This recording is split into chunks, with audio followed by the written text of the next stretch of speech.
साथियों, स्वागत है आपको अपने यूट्यूब चैनल एग्रो पाठशाला में। आई होप आप सब अच्छे होंगे और पढ़ाई लिखाई जो भी होगा वो चल रहा होगा। देखो, पढ़ाई लिखाई जारी कर दो। स्पेशल जो बिहार के स्टूडेंट है या फिर जो बिहार में जॉब करना चाहते हैं, वैकेंसी आने वाली है, ये चीज़ें अपडेट किया जाएगा। लेकिन अभी फ़िलहाल हम बात करेंगे बिहार जीविका एग्ज़ाम एनालिसिस के बारे में। देखो, इस एग्ज़ाम का एनालिसिस अगर हम देखें तो हम ये देखेंगे कि कितने नंबर है जो आपका सेफ़ है, यानी कि उतने नंबर अगर आपको आता है, डैट मीन्स कि आपके दिमाग में ये होनी चाहिए कि हम सेफ जगह पे हैं। अगर रिज़ल्ट आया पॉजिटिव, जो रिज़ल्ट आया, जो फेयर हुआ रिज़ल्ट में, तो हमारा रिज़ल्ट होने का संभावना रहेगा। क्योंकि बिहार जीविका में बहुत सी चीज़ें धांधली होती है, उसके बारे में तो हम बाद में बात करेंगे। लेकिन फ़िलहाल अभी हम बात करेंगे कि अगर आप एग्ज़ाम दिए हो तो आपका कितना नंबर सेफ़ है। दूसरा, हम क्वेश्चन एनालिसिस करेंगे कि क्वेश्चन जो आया था, यानी कि जो प्रश्न था, वो कहाँ से आया हुआ था, किस टॉपिक से आया हुआ था और किस सब्जेक्ट का कितना सेगमेंट था, नंबर ऑफ क्वेश्चन। जो भी हमारा एक सीरीज़ था, जैसे कि हमने जीविका के लिए एक सीरीज़ चला रखा था, हालांकि उसके हम सीरीज़ नहीं कहेंगे क्योंकि उसको किसी कारणवश हमने पोस्टपोन कर दिया था, बीच में ही छोड़ दिया था। एक ही क्लास लगी थी। लेकिन आप देखोगे तो एक ही क्लास में हम एविडेंस भी प्रोवाइड कराएंगे। एक ही क्लास में हमने बैक टू बैक 3 क्वेश्चन लड़ाने का काम किया, यानी कि 3 क्वेश्चन ऐसा था जो डिट्टो आ गया था। जिस तरह से हमारे पास MCQ के माध्यम से बताया था, उसी तरह क्वेश्चन पूछ लिया गया था। बाकी और क्लासेस नहीं हो पाई थी। अगर होती तो मैं कंफर्म कह सकता हूँ कि अगर एग्रीकल्चर से 20 क्वेश्चन आया था ना, उसमें से आप 10 करके आते ही आते। लेकिन कोई ना, आगे जो अपकमिंग एग्ज़ाम होगा उसके लिए हम प्रयास करेंगे और जो भी हो सकेगा, हमसे बन पाएगा, उसको हम आपको फ्री ऑफ कॉस्ट प्रोवाइड कराएंगे। फ़िलहाल अभी थोड़ा सा हम कट ऑफ वगैरह देख लेते हैं और एग्ज़ाम एनालिसिस कर लेते हैं कि क्या है, नहीं है, कैसे है और कितना नंबर सेफ रहेगा। बाद में हम बात करेंगे अपने एविडेंस के बारे में, फिर बात करेंगे कि आने वाले अपकमिंग एग्ज़ाम के बारे में। देखो, सबसे पहले तो हमें ये पता होना चाहिए कि किस क्वेश्चन से कितने पोर्शन से, मतलब किस पोर्शन से कितने नंबर का क्वेश्चन आया हुआ था। तो अपन एग्रीकल्चर की अगर हम बात करते हैं तो 20 नंबर आया हुआ था, मतलब 20 क्वेश्चन था और एक क्वेश्चन हमारा कितना नंबर का था, तो 1 नंबर का था। वहीं अगर हम बात करें कि जनरल अवेयरनेस से 70 क्वेश्चन था, 17 क्वेश्चन था, 17। रीजनिंग की अगर हम बात करते हैं तो 11 क्वेश्चन इससे था। मैथ, जिसे हम क्वांटिटी एप्टीट्यूड के नाम से जानते हैं, तो वो मैथ का एक पार्ट होता है क्वांटिटी एप्टीट्यूड, तो वो हो गया हमारा 12 नंबर का क्वेश्चन था, 12 को क्वेश्चन था। कंप्यूटर साइंस से भी था, तो कंप्यूटर साइंस से अगर हम बात करें तो 10 क्वेश्चन था और 10 नंबर का था। ठीक है, ये हमारा था और टोटल मिलाकर जो नंबर ऑफ क्वेश्चन था वो 70 था। बाकी अगर आप में इसमें थोड़ा सा भी दिक्कत लग रहा होगा तो एक का 2 ऊपर नीचे हो जाता। ऐसे देखेंगे तो 20, 10, 30, 40, 50 और 70 के आसपास में हमने बुला दिया। एक शायद ऊपर नीचे हो गया। तो इस तरह से 70 नंबर हमारे पास था और 70 नंबर का क्वेश्चन एग्जाम में आया था। तो इसके बारे में हम बात कर लेते हैं और कट ऑफ पहले हम प्रोवाइड करा देते हैं, आपको कट ऑफ बता देते हैं।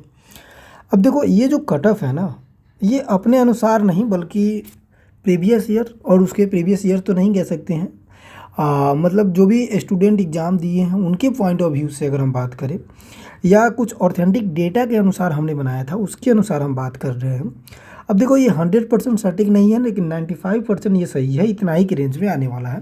क्योंकि हमने बहुत ज़्यादा मेहनत किया था इस पर, तब जाके बना पाए।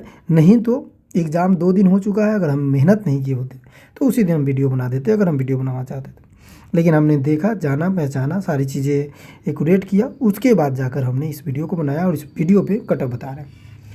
बाकी 100% तो कुछ भी चीज़ नहीं होती है, 100% श्योरिटी भी नहीं है। 100% तो अगर बात करते हैं तो चुनाव भी में ही हमारे पास श्योरिटी नहीं था। तो ये चीज़ें होती है। अब देखो, एक्सपेक्टेशन जो है, एक्सपेक्ट जो हम कर सकते हैं, एक्सपेक्टेशन क्या है, बल्कि हम कह सकते हैं कि 95% यही होने वाला।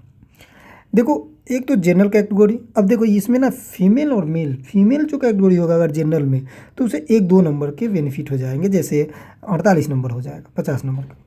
तो जो जनरल कैटेगरी से या आउट ऑफ स्टेट के जो पर्सन इसमें एलिजिबल थे, मतलब फॉर्म फिलअप किए थे और इस एग्ज़ाम में अपना अटेंडेंस दिखा, एग्ज़ाम को अपना दिए, तो उसके जनरल कैटेगरी के लिए 70 में से आपके पास 50 नंबर होनी चाहिए, तभी जाके आप सेलेक्ट हो पाएंगे।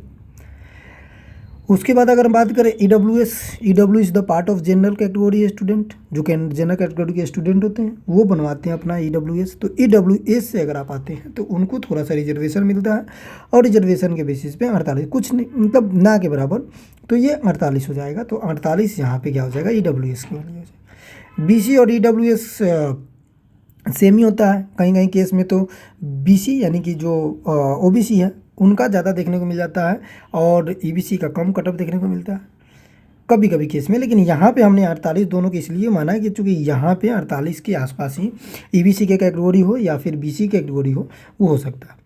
आपको ये नहीं कहेगा कि सर 48 आपने बता दिया तो ज़्यादा बता दिया या कम बता दिया। ये हमारा एक क्या है, एक्सपेक्टेशन है कि एक्सपेक्ट हम कर सकते हैं, एक्सपेक्टेशन है ये, ठीक है, याद रखेंगे। चलिए तो अब हम बात कर लेते हैं, BC हमारा हो गया। अब इसमें हम बात कर लेते हैं EBC, जो एक्सट्रीम बैकवर्ड क्लास होते हैं जिसे हम EBC कहते हैं। तो EBC का अगर हम कटअप देखें तो 45 प्लस होगा। कितना होगा, 45 प्लस होगा। वहीं अगर आप बात करते हैं शेड्यूल कास्ट और शेड्यूल ट्राइब्स की, तो SC ST के लिए 40 प्लस आप मान लेंगे। और प्लस का चिन्ह मैं इसलिए दे दिया, प्लस माइनस कर सकते हैं, ऐसे प्लस का चिन्ह ही नहीं, प्लस प्लस माइनस कर सकते हैं। हमने 50 बताया तो या तो 48 पे आएगा या फिर 51-52 पे आएगा, इतना ही 1-2 का नंबर का अंतर होगा।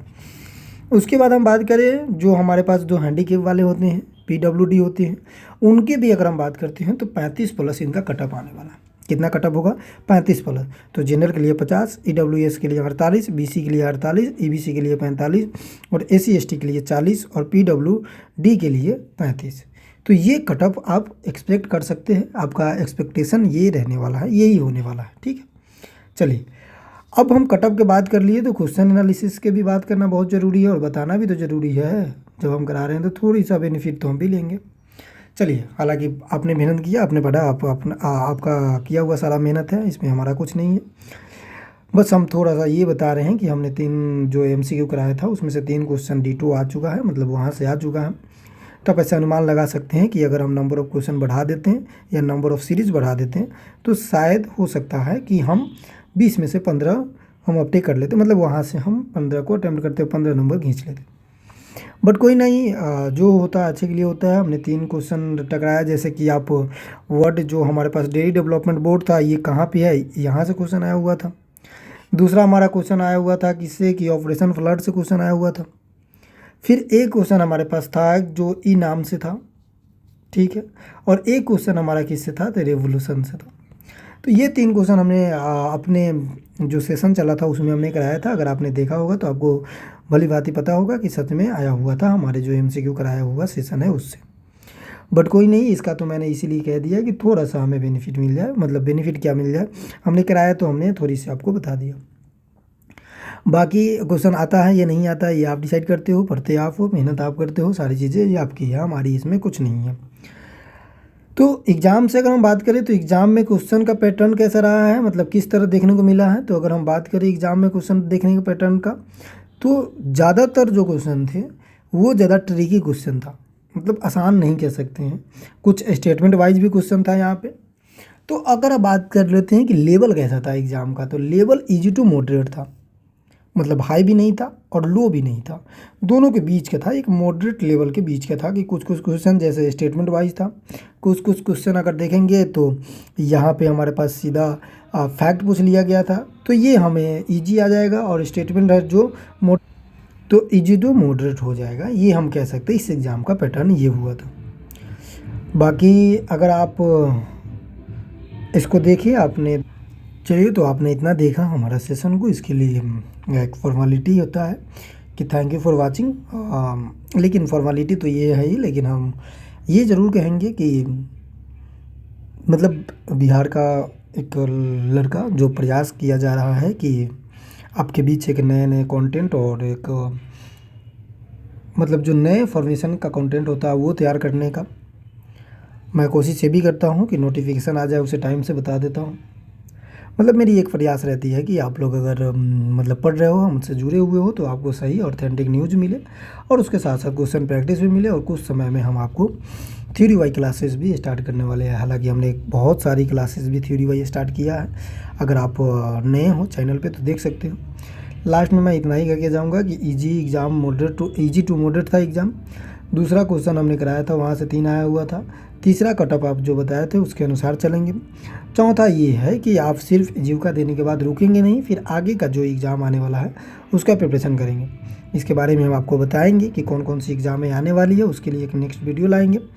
अभी के लिए फ़िलहाल मैं आपसे यही कहना चाहूँगा कि अगर आपको थोड़ा सा भी लग रहा है कि ये चैनल से मुझे बेनिफिट है या फिर आपको इन्फॉर्मेशन पहुंचा सकता है समय पे और सही इन्फॉर्मेशन, ऑथेंटिक इन्फॉर्मेशन, तो आप हमारे चैनल को सब्सक्राइब कर सकते हैं, अपने दोस्तों के पास भेज सकते हैं और उसके साथ साथ थोड़ा सा सपोर्ट दिखा सकते हैं चैनल को सब्सक्राइब करवा कर। बाकी अगर आपको लगता है कि ये मतलब नॉन यूज़फुल है तो आप नहीं करना सब्सक्राइब, कोई बात नहीं, ठीक है। तो आपको जिस तरह लगे आप सब्सक्राइब करके आप हमको प्यार दे सकते हैं और हमको सपोर्ट कर सकते हैं। बाकी इसी तरह से हम कंटिन्यू आपके लिए सीरीज़ लाएंगे, प्रयास करेंगे, समय का अभाव रहता है लेकिन फिर भी हम प्रयास करेंगे और सारी चीज़ें जानकारी देंगे। अगले वीडियो एक आएगा जिसमें हम नोटिफिकेशन के बारे में, अपकमिंग नोटिफिकेशन के बारे में बात करने वाले। चलिए तो मिलते हैं अगले वीडियो में, जब तक के लिए धन्यवाद। पढ़ते रहिए, मस्त रहिए, स्वस्थ रहिए। जय हिंद, जय भारत।